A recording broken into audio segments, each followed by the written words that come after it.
The doorbell rang at 9:47 on a Tuesday night in April. Ding dong. It was raining hard outside. I was sitting at the kitchen table with a stack of claim files. My cold pasta sat on the counter, half eaten, in a Tupperware with a warped lid. I ordered it at lunch from the deli down the street. I only finished half. Next to it stood a coffee mug from the morning. There was a thin gray skin on top of the coffee, the kind of skin that only forms after 14 hours. I checked the kitchen clock. 9:48 now. Maddie was already in bed. The dishwasher hummed in the corner. The dog next door barked twice and then stopped. The doorbell rang again. Ding dong. I walked to the front door. I looked through the peephole. I stood there for 30 seconds without moving. I just looked. It was Derek. The rain stuck his hair flat to his forehead. He was crying. Not in a loud way. He cried like a man who is trying to hide it. His shoulders shook a little. He looked smaller than I remembered him. His jacket was dark with water all the way down to the bottom. I put my hand on the deadbolt. I installed this deadbolt myself 3 years ago, after the divorce. It cost $42 at Home Depot. The man at the counter helped me pick the right size. The house is mine now. I refinanced it under my own name last summer.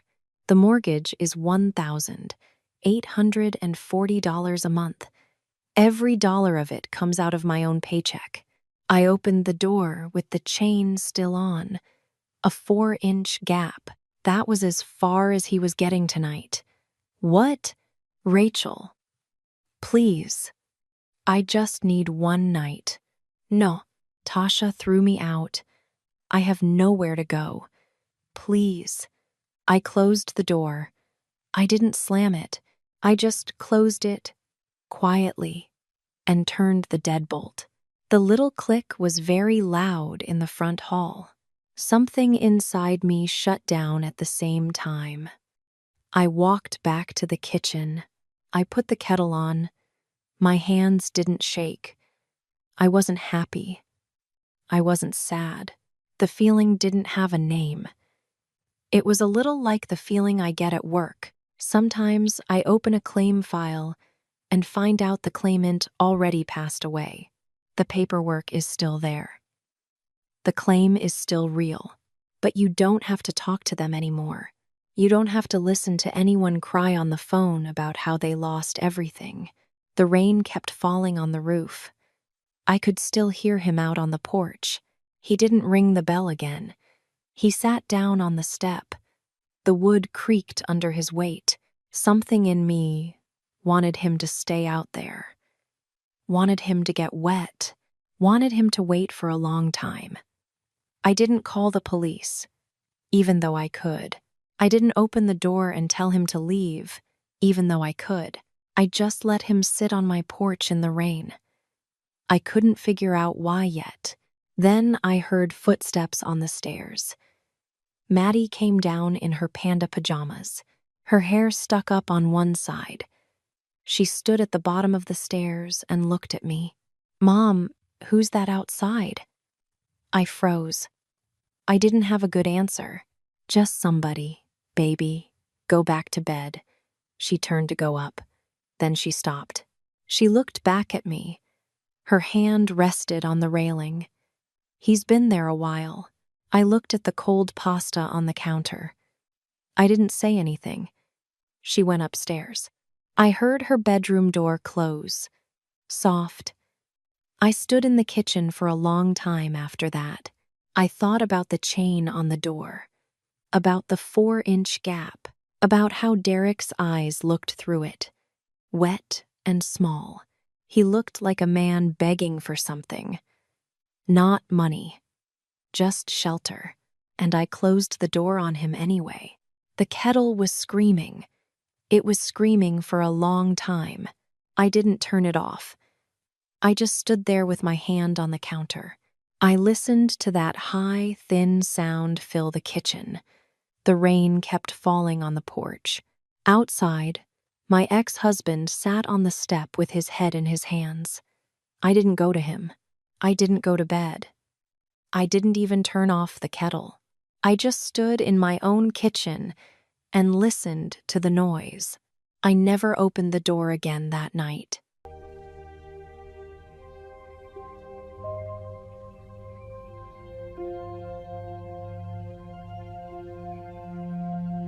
The Mr. Coffee beeped at 6:30 the next morning.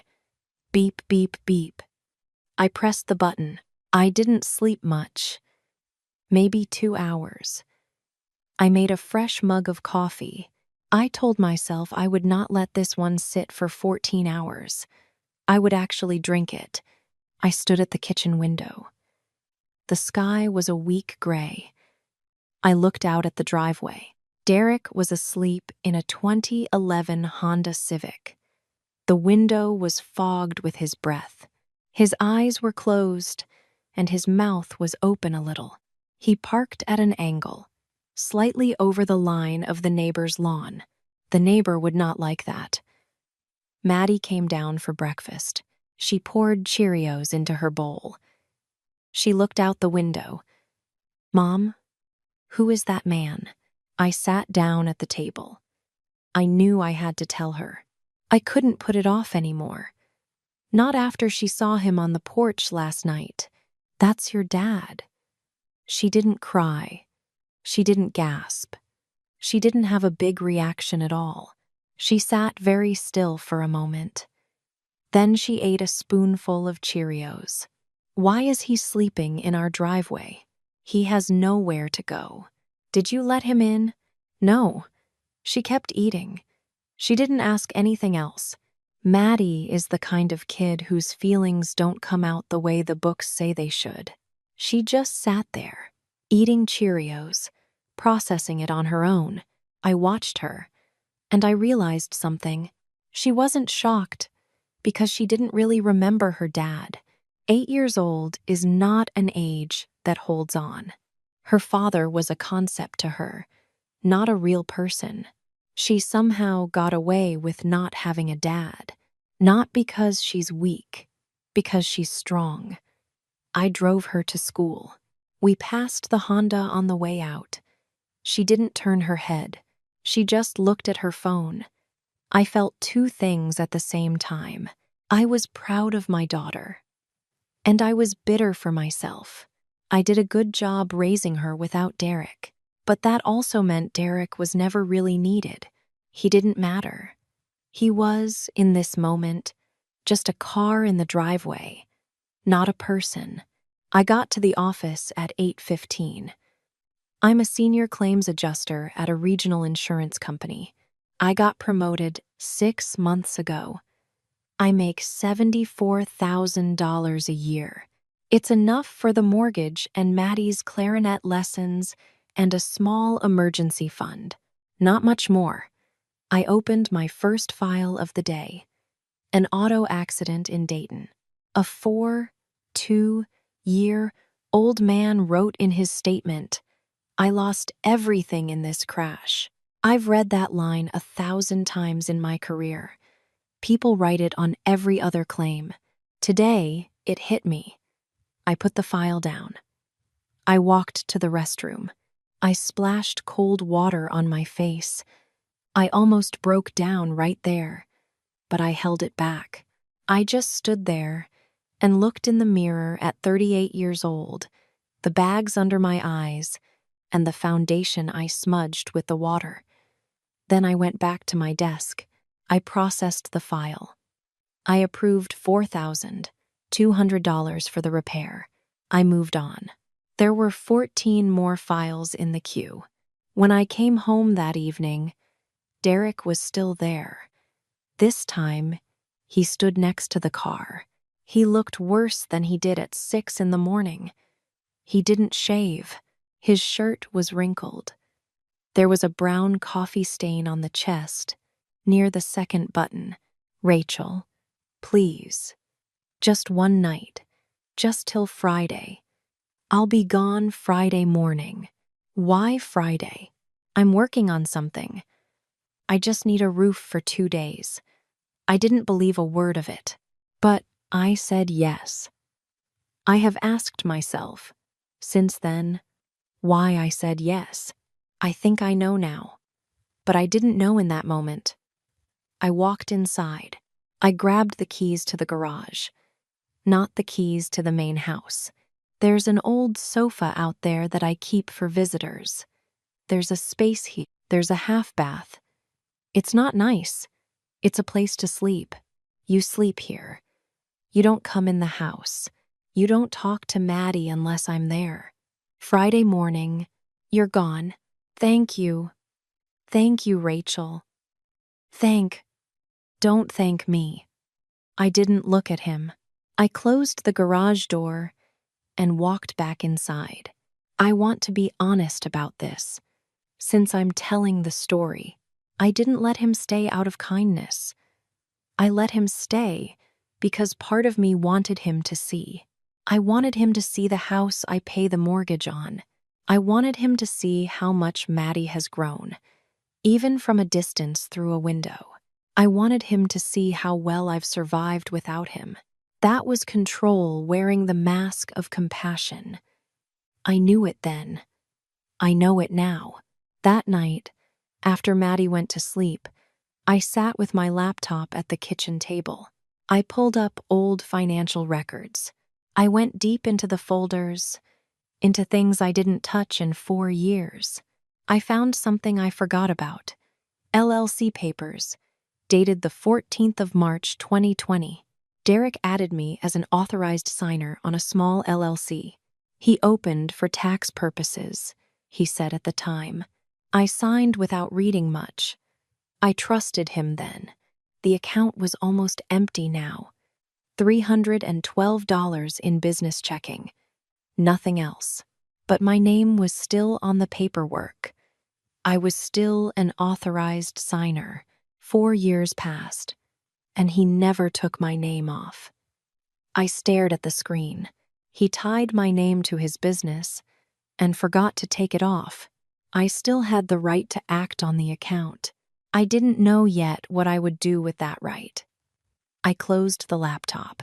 I went up to bed. For the first time that week, I actually slept.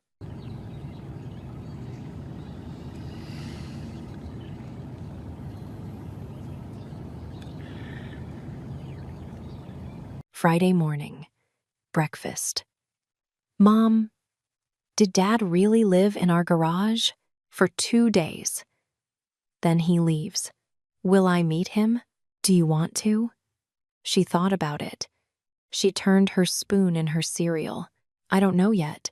Then we'll cross that bridge when we come to it. Derek was in the garage for 2 nights now, Wednesday and Thursday. He left during the day. I don't know where he went. Maybe a library. Maybe the Kroger parking lot. Maybe he was looking for work in a half-hearted way. He came back at night. He went straight into the garage. He didn't knock on the main house. I left things at the garage door twice. A turkey sandwich on Wednesday. An old flannel shirt on Thursday. One he left behind in 2018 and forgot about. I didn't say anything about it. I didn't need a thank you. Friday came. 8 p.m. He still didn't pack up. The garage light was on. I stood in the kitchen and looked out across the yard at that small yellow square of light. He would come over. I knew it. I waited. 8:42 p.m. There was a knock on the sliding glass back door. I didn't turn around right away. I counted to 5 in my head. Then I opened the door. Can we talk? I led him to the back porch, not into the house. 2 wooden chairs. The porch light made everything look a little orange. I had a mug of chamomile tea with me. He had nothing. This was the second time he cried in my presence that week. But this time he cried in words. He told me the truth. Not all of it, but enough. The bar in Phoenix went under 2 years ago. Bad bad neighborhood, bad lease. He borrowed $40,000 from a man named Vince, a private lender, he called him, charging 18% APR. Tasha left him for a guy named Brad with more money. He wasn't running from Tasha. He was running from Vince. Rachel, I need you to sign something. Please, for Maddie's sake. There it was. The first time he used Maddie as leverage. I saw it. I didn't say anything. He explained the plan. I was still the authorized signer on the LLC. He needed me to sign papers to dissolve the LLC. Once it was dissolved, he could file Chapter 7 bankruptcy. The bankruptcy would wipe out the debt to Vince. He needed my signature because I was a co-signer on the original formation papers. Without me, he couldn't dissolve it cleanly. If you file Chapter 7, what happens to Vince? He gets nothing. That's the point. And you walk away. I walk away from this. Yes, I start over. I looked at him for a long time. He waited. I drank my tea. The tea was cold by now. A small piece of dried chamomile leaf sat at the bottom of the mug. I stood up. I'll think about it. Rachel, if you don't sign by Monday, I said I'll think about it. Tonight, you sleep in the garage. Same rules. I walked back into the house. I closed the glass door behind me. He sat on the porch for a while. Then he stood up and went back to the garage. I stood in the kitchen. I didn't turn the lights on. I just stood there in the dark. And then I figured it out. I didn't have to sign the dissolution papers. As an authorized signer with co-formation rights, I could sign different papers. I could transfer sole ownership of the LLC into my name. I could force Derek to give up his share. The original business, with all its assets and all its liabilities, would become mine, including the $40,000 debt to Vince. Why would I want to take on a $40,000 debt? Because I had $52,000 in savings. I could pay Vince directly. $40,000. One time. Cash. Wire transfer. Not through Derek. Not through bankruptcy court. If I paid Vince myself, Derek couldn't play the victim anymore. He couldn't tell Maddie, when she was older, that he lost everything because of bad luck. He couldn't say the loan shark was after me. That whole story would be over. He wouldn't have a scapegoat. He would have to live with himself, without a clean story to tell anyone. This was cold revenge. Not ruin. Not jail. Something more quiet. Take away the story he was writing for himself to explain everything. Leave him with nothing but the choices he made. I called Janelle. She's my family law attorney. I've worked with her since the divorce. It was 9:30 on a Friday night. She picked up on the third ring. Rachel, are you okay? I need paperwork ready by tomorrow morning. I'll explain in the morning. I need it ready by 8 a.m. On a weekend. Rachel, are you serious? $500 rush fee. Whatever it costs. I need it by 8 a.m. Saturday. Okay. Tell me what you need. I told her. When I got off the phone, I sat down at the kitchen table. The tea was completely cold now. I didn't cry. I didn't smile. I took out a yellow legal pad. There was a small brown stain on the corner. Maddie spilled milk tea on it last month. I never threw it away. I wrote a list. Bank, wire to Vince. Janelle, papers ready. Tell Maddie, TBD. I underlined TBD twice.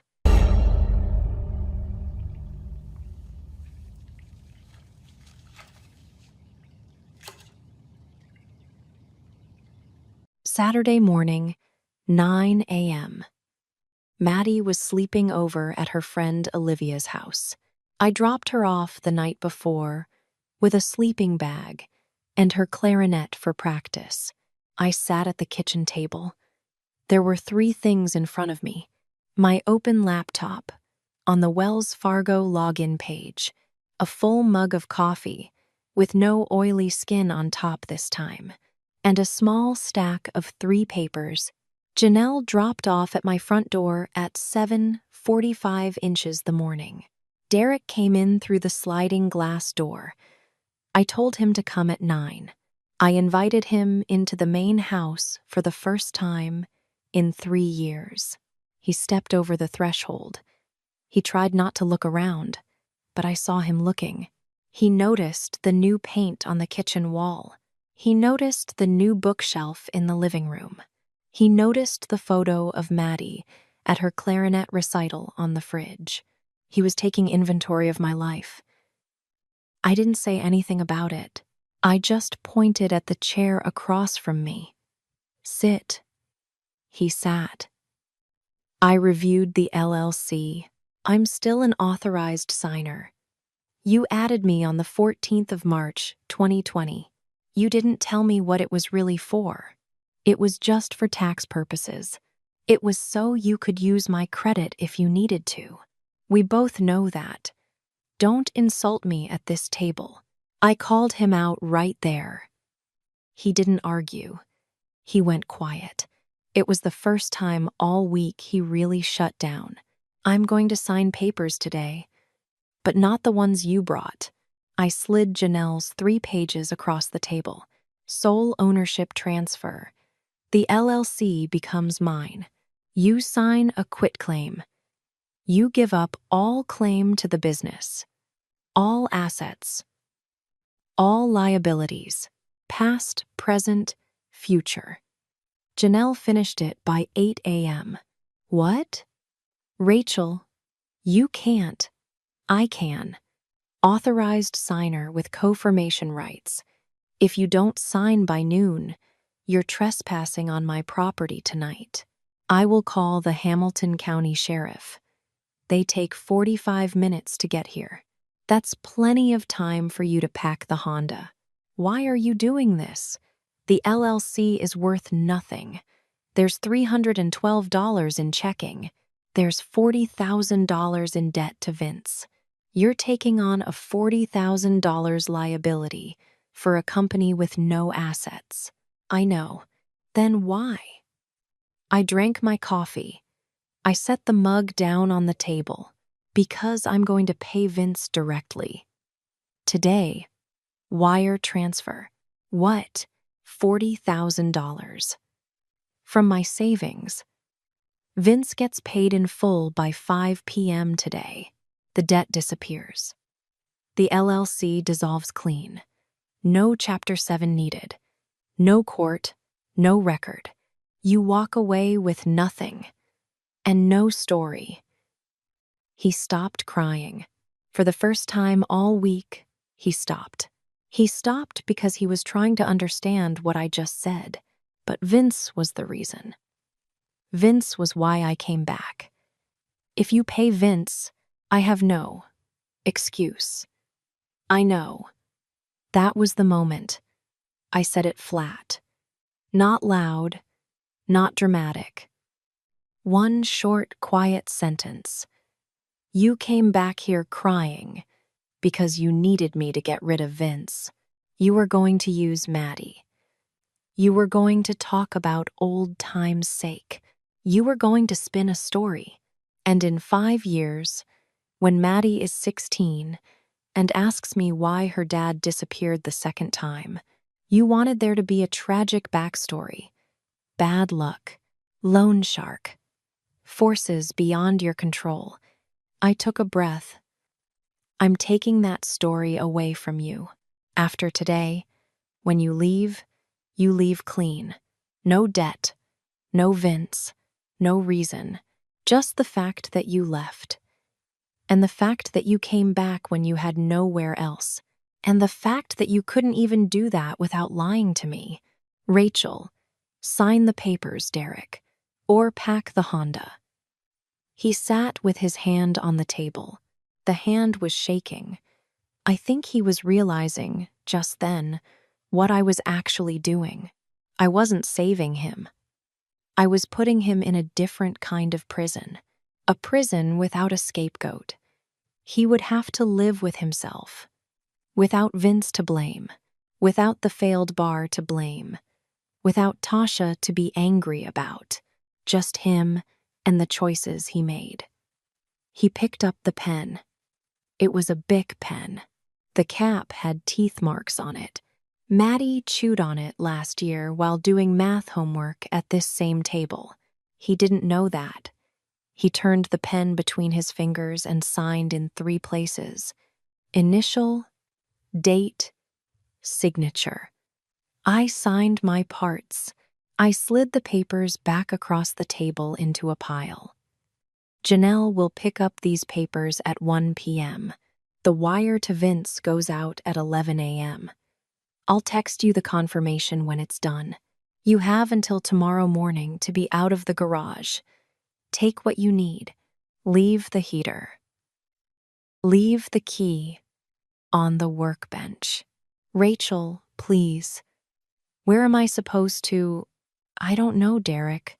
That's not my problem anymore. I stood up. I didn't feel strong. I didn't feel weak. I just stood up the way you stand up at the end of a meeting that ended. He sat there for a moment. Then he got up. He walked to the sliding door. He didn't say anything. I didn't watch him leave. When the door closed, I sat back down. I opened the laptop. Wells Fargo, wire transfer, $40,000. To Vince. I had the routing number and the account number from Derek the night before. I asked, and he gave them to me without asking why. In the memo line, I typed, Derek Brennan loan, paid in full. No further obligation. I clicked confirm. The money went through. My $52,000 in savings was now $12,000. I closed the laptop. I didn't cry. I didn't smile. I got up. I walked to the fridge. I opened a Diet Coke. The can hissed in my hand. I took a long sip. In the silence of my kitchen, I realized something that scared me a little. I didn't plan this in advance. I didn't sit in bed and rehearse lines. I didn't write it down on the yellow pad like a script. The idea only came to me Friday night, in the dark kitchen. The words I said this morning, I said as they came. Everything I did in real time. It didn't take practice. It was already in me. It was waiting for the right door to open.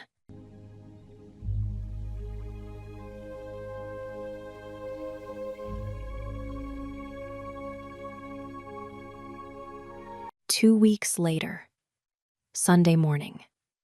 The garage door pulled up. Whir-clunk. I stood in front of it with Maddie. The garage was empty. The old sofa was still there. The space heater sat on the floor, unplugged.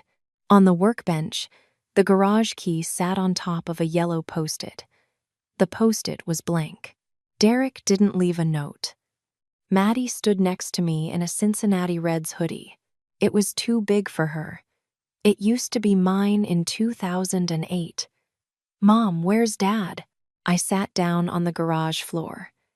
The concrete was cold through my jeans. I patted the spot next to me. Maddie sat down. This was the conversation I was putting off for 2 weeks. I couldn't put it off forever.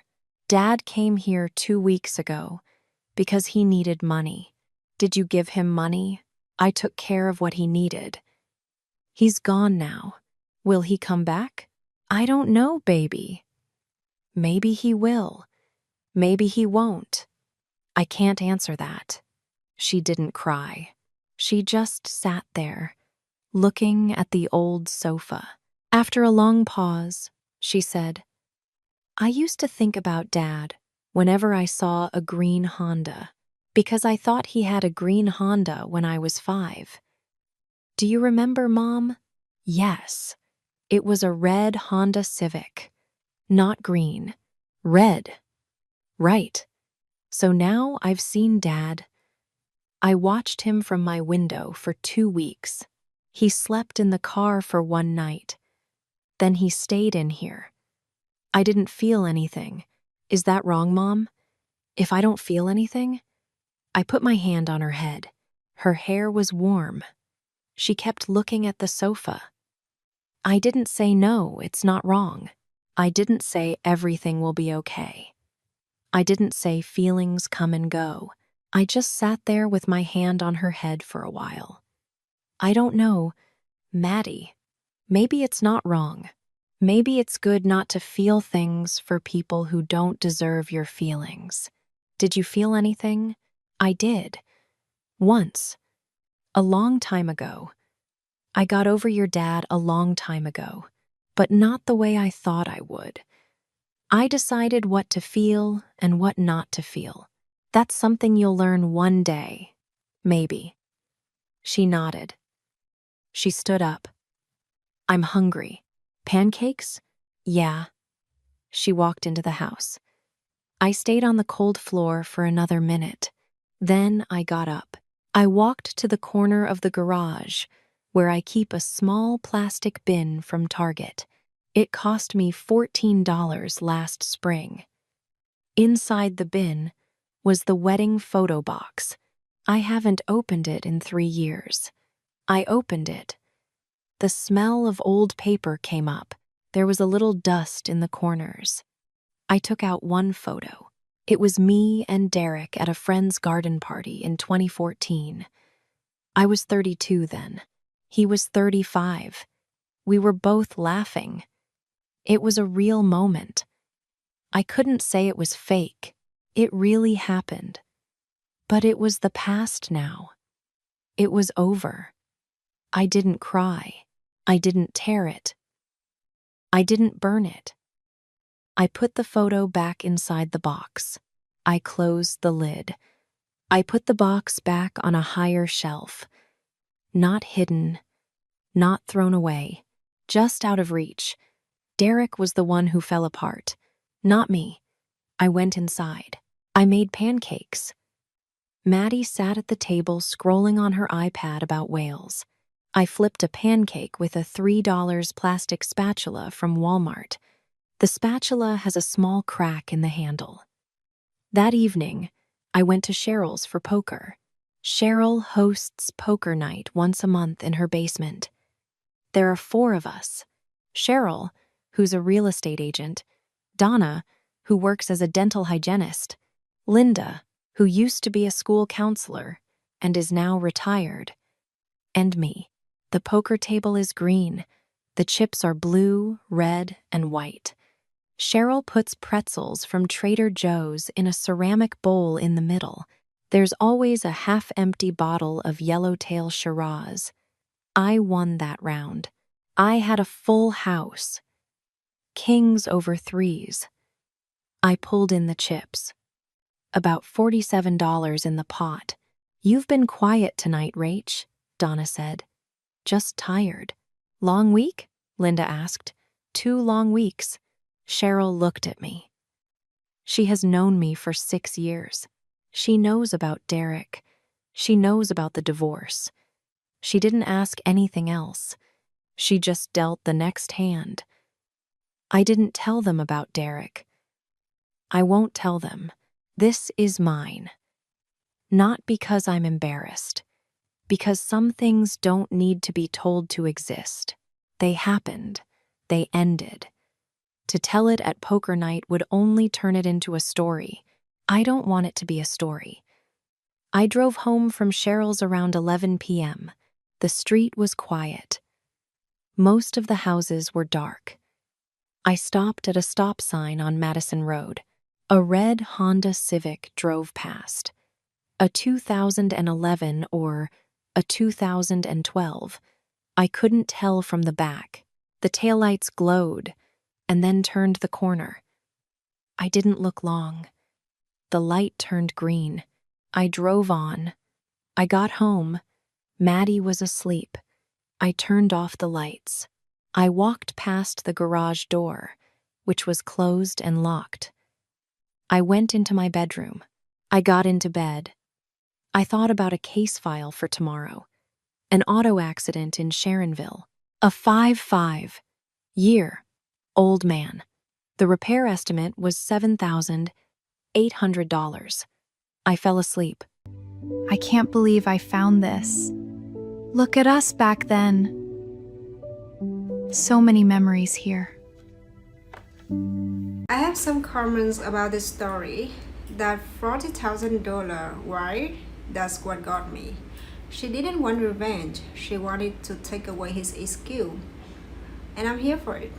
The part that stuck with me was Maddie. 8 years old, 18 chariots, asking, "Did you let him in?" Like it was nothing. Kids see everything. Honest question. Would you have won the $40,000 from your own savings, or let Derek file bankruptcy and kept your own money? Drop it below and I really want to know. Thank you for watching. See you in the next video.